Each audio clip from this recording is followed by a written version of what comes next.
Hello भक्तों, राधे राधे। मैं अपने चैनल में आप लोग का स्वागत करती हूँ।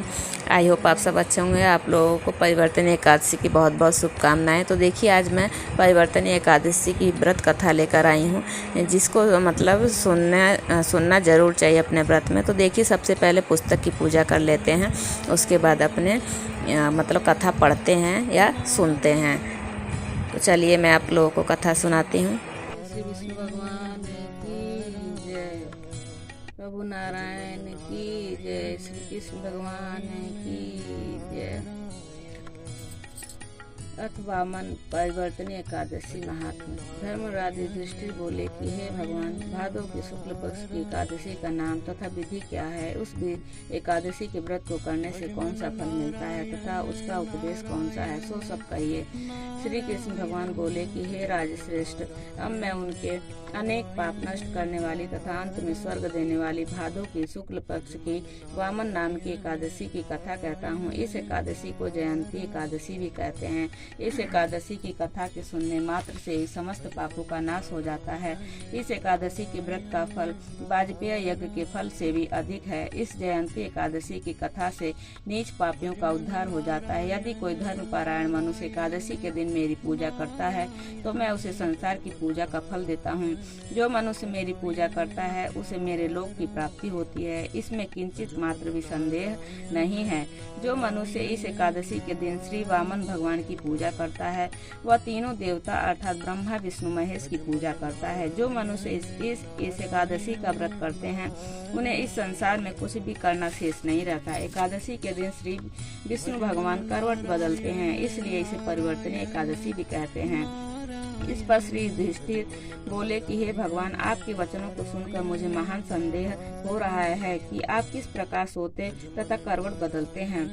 आपने बलि को क्यों बांधा और वामन रूप धारण करके क्या लीलाएं की? चातुर्मास व्रत की विधि क्या है तथा आपके शयन करने पर मनुष्य का क्या कर्तव्य है, सो सब विस्तार पूर्वक कहिए। श्री कृष्ण भगवान बोले कि हे राजन, अब आप पापों को नष्ट करने वाली कथा का श्रवण करो। त्रेता युग में एक बलि नाम का दानव था। वह अत्यंत भक्त, दानी, सत्यवादी तथा ब्राह्मणों की सेवा करता था। वह अपनी भक्ति के प्रभाव से स्वर्ग में इंद्र के स्थान पर राज्य करने लगा। इंद्र तथा अन्य देवता इस बात को सहन न कर सके और भगवान के पास प्रार्थना करने लगे।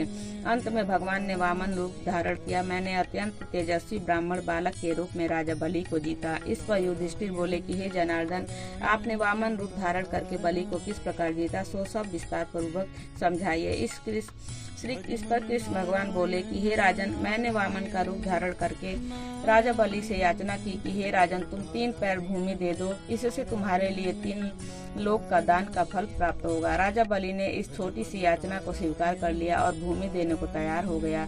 तब मैंने अपने आकार को बढ़ाया और भूलोक में पैर, भूलोक में जंघा,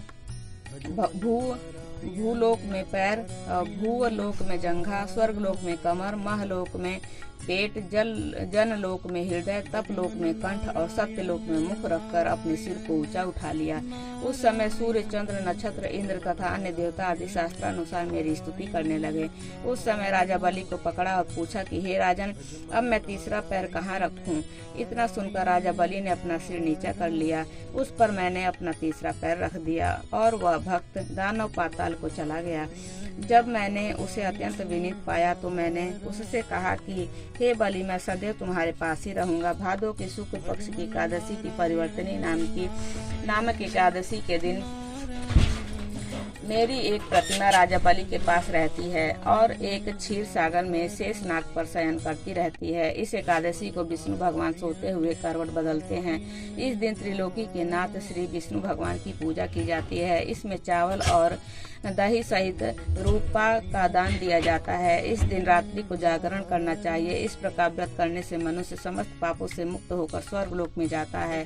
जो इन पापों को नष्ट करने वाली कथा सुनते हैं उन्हें अश्वमेघ यज्ञ का फल मिलता है।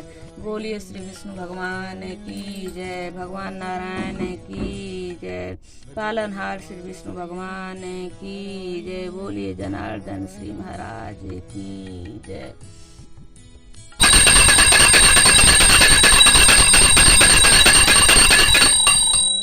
आरती कुंज बिहारी की, श्री गिरधर कृष्ण मुरारी की।